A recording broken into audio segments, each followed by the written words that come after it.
María, que creíste. Aleluya, aleluya. Bendita eres María, que creíste. Bendita eres María, que creíste. El Señor esté con ustedes. Evangelio de nuestro Señor Jesucristo según San Lucas. Jesús se retiró a una montaña para orar y pasó toda la noche en oración con Dios. Cuando se hizo de día, llamó a sus discípulos y eligió a 12 de ellos, a los que dio el nombre de apóstoles: Simón, a quien puso el nombre de Pedro; Andrés, su hermano; Santiago, Juan, Felipe, Bartolomé, Mateo, Tomás, Santiago, hijo de Alfeo, Simón llamado el Celote, Judas, hijo de Santiago, y Judas Iscariote, que fue el traidor. Palabra del Señor.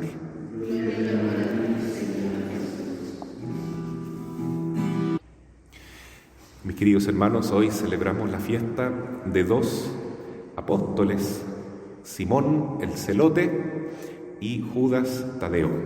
Se sabe que Judas, que no era el Iscariote, otro Judas, era primo de Jesús,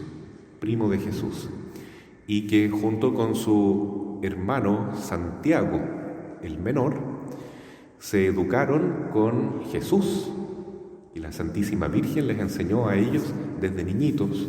Esto lo sabemos por revelaciones privadas que han sido aprobadas, algo muy bonito de pensar y bastante lógico, porque si eran primos y después fueron apóstoles de Jesús, entonces es maravilloso considerar que la Santísima Virgen fue la maestra de Jesús cuando era niño, y también de estos 2 primitos de Jesús, Judas y Santiago.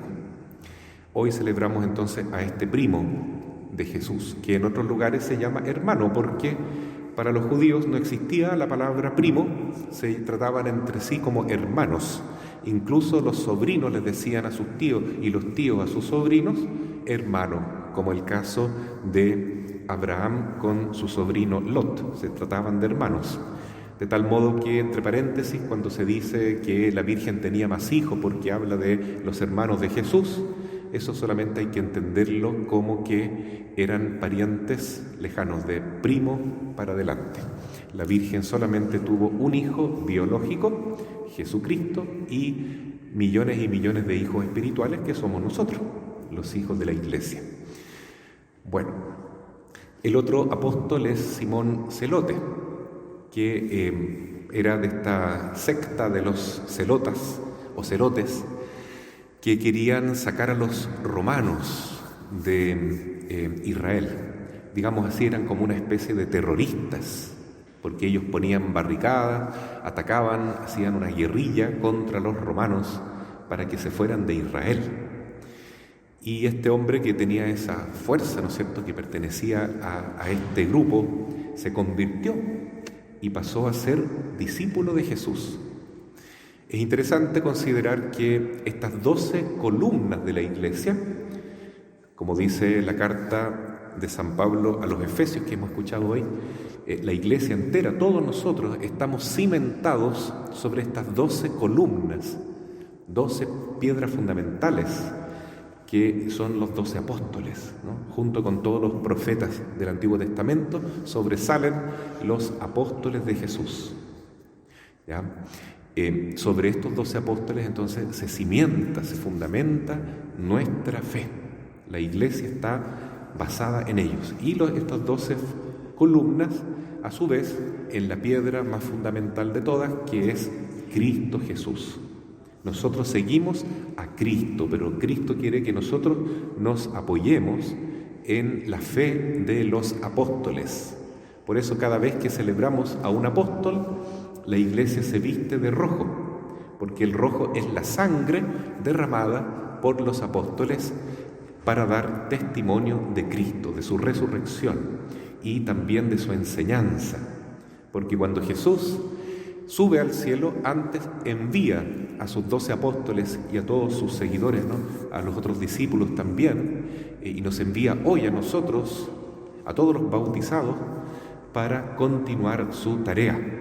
Y la misión de Jesús es ir por todo el mundo y llevar el Evangelio, la buena noticia de la resurrección de Cristo, que Jesús es verdadero Dios y verdadero hombre, que vino a salvarnos y a darnos vida eterna. Una muy buena noticia que tenemos para este mundo que está lleno de malas noticias hoy, ¿no? Pero Cristo es la palabra de Dios que vence la muerte, vence el sufrimiento, el pecado y la angustia que a veces nos oprime cuando estamos lejos de Dios.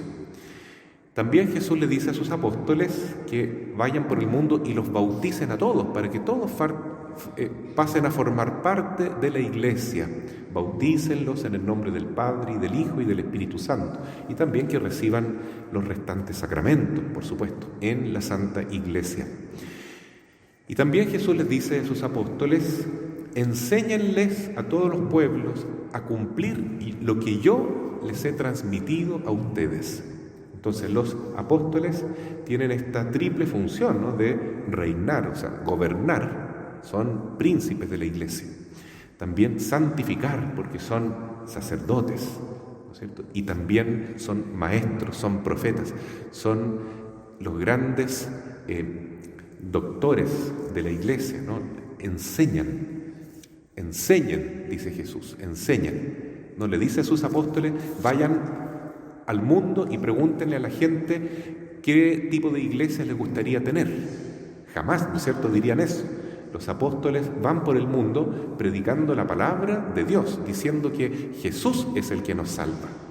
Y en cada cultura donde ellos llegaban, encontraban distintos tipos de culto a los ídolos. Cada cultura tenía una idolatría propia, ¿no es cierto?, una forma de paganismo antiguo, de cultura religiosa, que sin duda tenía elementos buenos, pero también elementos malos, porque todas las culturas antiguas de alguna manera se someten a los demonios.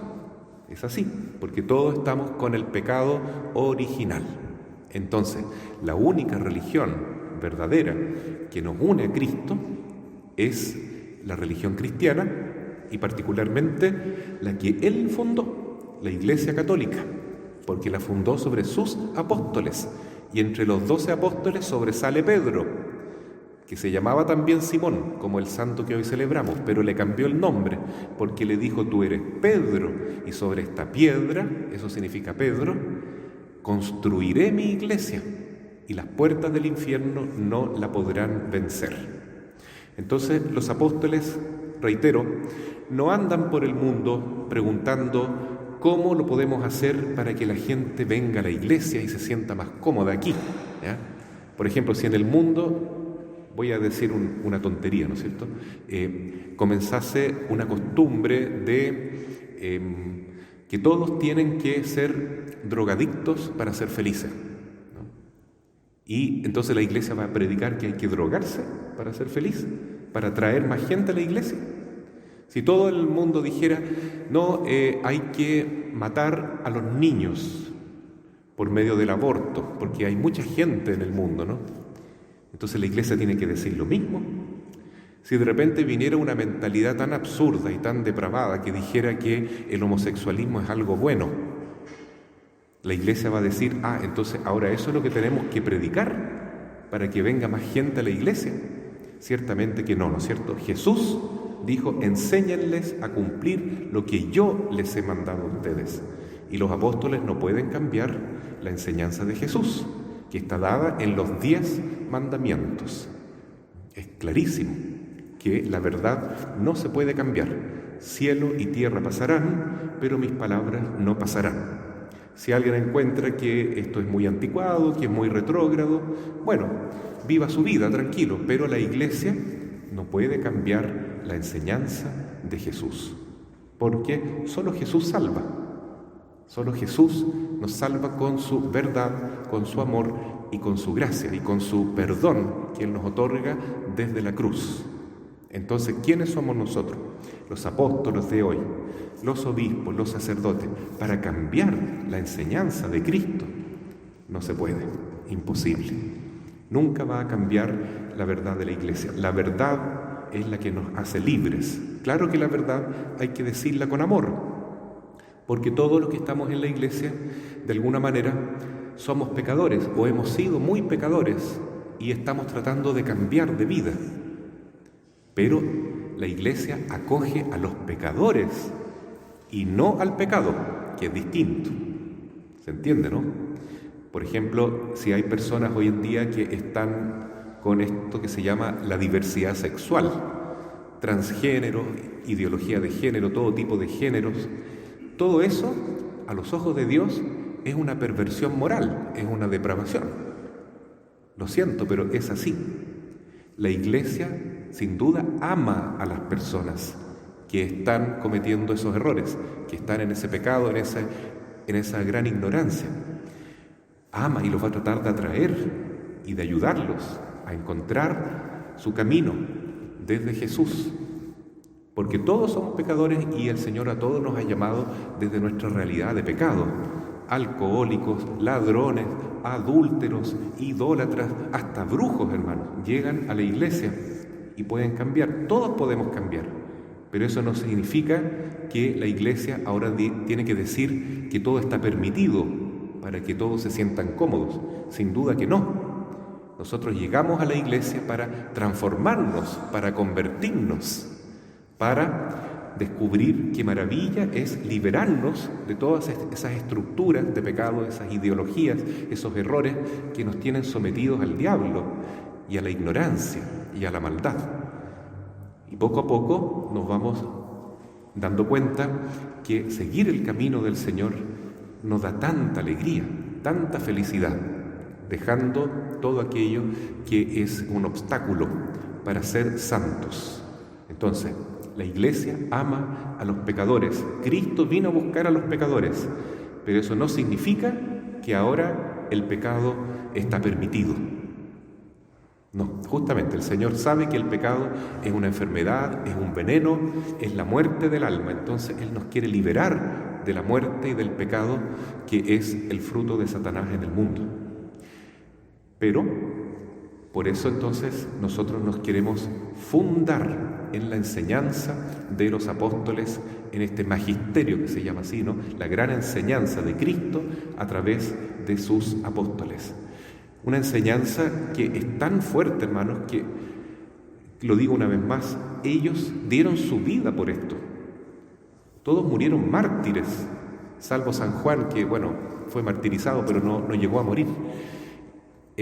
Todos derramaron su sangre por Cristo. ¿Pero por qué?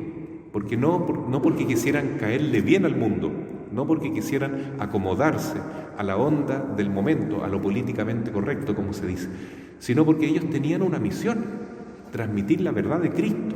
Le guste a quien le guste, le duela a quien le duela, predicar a tiempo y a destiempo, dice San Pablo, porque hoy es necesario escuchar la verdad de Jesús. Solo la palabra del Señor nos libera. El mundo está lleno de mentiras, de halagos, de cosas que nos gusta escuchar, pero que no nos hacen bien. No nos hace bien. La verdad es la que nos libera. Entonces, hoy le damos gracias a estos santos apóstoles que fueron fieles a su tarea y también nosotros queremos ser fieles a la nuestra, cada uno en su lugar, en su familia, en su lugar de trabajo, en la calle donde nos encuentre la vida. Estamos llamados también por nuestro bautismo a predicar el Evangelio, a anunciar esta buena noticia, con ejemplos y con palabras, y también a educarnos mejor en la enseñanza de la Iglesia. Eso se encuentra en la Biblia y en el Catecismo de la Iglesia Católica. Entonces, hoy más que nunca, en este tiempo de confusión, hay que ir a la fuente. Y la mejor fuente es la palabra de Dios y el Catecismo de la Iglesia Católica. Si sale por ahí algún pastor que es un lobo vestido de oveja, ¿no?, que predica otra cosa distinta a la Biblia es un traidor. También en la época de Jesús había pastores que eran traidores a la enseñanza del Señor. Y lo acabamos de escuchar, dice acá que Jesús llamó a sus 12 apóstoles y al final menciona a Judas Iscariote, que fue un traidor. La palabra de Dios. Si había un traidor en la época de Jesús, hoy también hay traidores. Todos aquellos que cambian la doctrina del Señor para predicar algo light, algo más fácil así, para caer bien a la gente, a la mayoría, es un traidor. Está mintiendo. Y Dios le va a cobrar cuentas, porque con su mala enseñanza está empujando a mucha gente a la condenación. Es entonces importante hoy día darnos cuenta de esto, ¿no? Que hay que rezar por el Papa, por los obispos, por los sacerdotes, por todos aquellos que tenemos principalmente la misión del magisterio, de enseñar la palabra de Dios, para que no cambiemos la doctrina de Jesús.